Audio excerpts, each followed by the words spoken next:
Hello guys, welcome back to my channel. তো আমরা রয়েছি পুরীতে। আর পুরীতে তোমরা জানো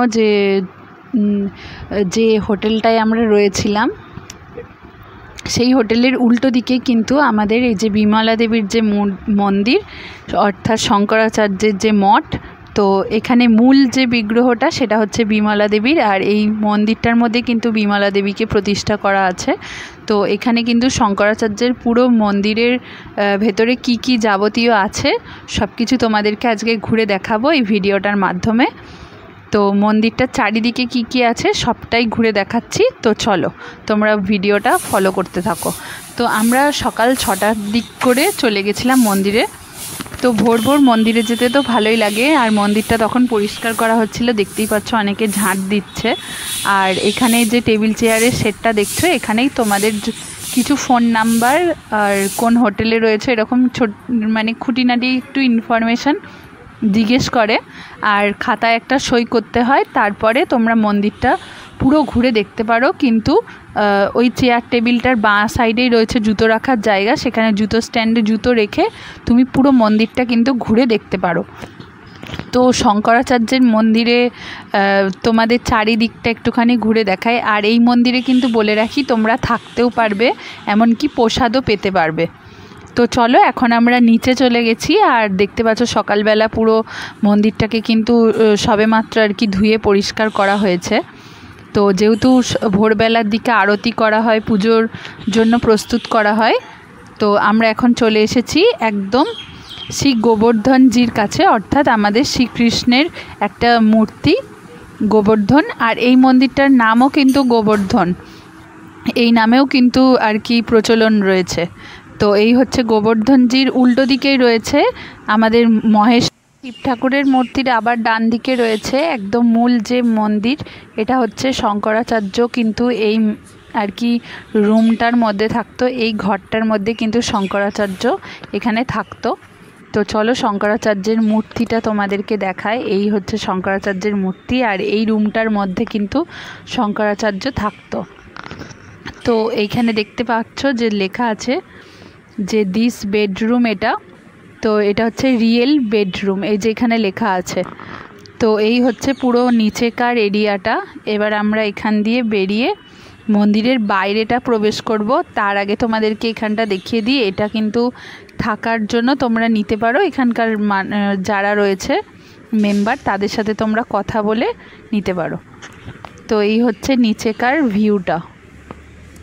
বিমলা দেবীর মন্দিরে কিন্তু ঢোকার জন্য তোমাদের ক্যামেরা এসবের কোনো অ্যালাউ নেই আর কি, তোমরা অ্যালাউ রয়েছে, ছবি তুলতে পারবে না। আর জুতো তো মন্দিরে খুলে যেতে হয়, তার পোস্টার লাগানোই আছে দেখতে পাচ্ছ। তো আমরা দূর থেকেই কিন্তু তোমাদেরকে মন্দিরটা দেখিয়ে দিচ্ছি, এটা বিমলা দেবীর মন্দির। আর এর বাঁ দিকেও কিন্তু রাস্তা আছে, আর এটা হচ্ছে সামনের ফ্রন্ট এরিয়াটা। তো একদম সামনে আমাদের হোটেলটাও রয়েছে, তোমাদের যে বলেছিলাম যে আমরা হোটেলের একদম সামনেই শঙ্করাচার্যের মন্দিরের সামনেই হোটেল নিয়েছি। তো এটা হচ্ছে এই পুকুরটাতে কিন্তু যখন অনুষ্ঠান হয় মন্দিরে শঙ্করাচার্যের যে জন্মতিথি পালন করা হয়, তো এই পুকুরটাতে স্নান করানো হয় শঙ্করাচার্যকে। আর এইখানে কিন্তু অনেক বড় করে অনুষ্ঠান হয়। এই হচ্ছে পুরো মন্দির চত্বরটা।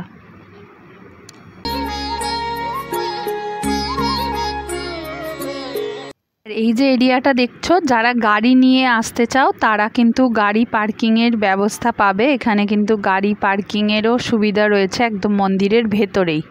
আর সিকিউরিটি গার্ডও রয়েছে, তোমাদের কোনো অসুবিধা হবে না। ওই যে দেখতে পাচ্ছ গাড়ি পার্কিং করা আছে, এখানে গাড়ি পার্কিং করে তোমরা এই মন্দিরে থাকতেও পারো, প্রসাদও পেতে পারো, সব রকম ব্যবস্থাই রয়েছে। এসে শুধু তোমাদেরকে এখানের যারা আর কি দেখাশোনা করছে সেই কর্তৃপক্ষকে তোমরা জেনে নেবে, তাহলেই হবে।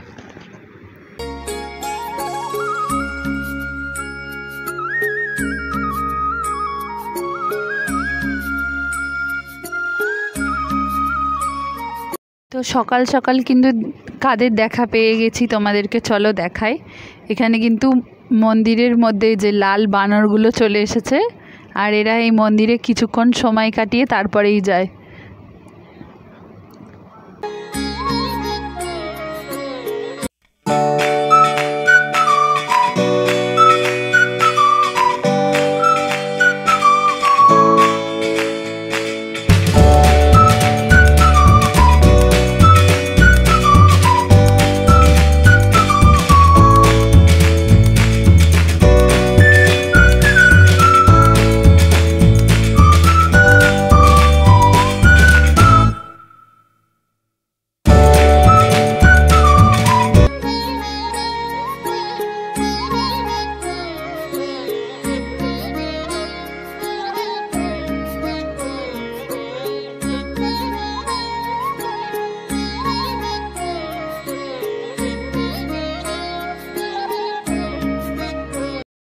শঙ্করাচার্যের মেন গেট, এই গেট থেকে কিন্তু বাঁ দিকে অর্থাৎ এদিকে ডান দিক দিয়ে গেলে কিন্তু মন্দির, আর এই দিকটা হচ্ছে সমুদ্র।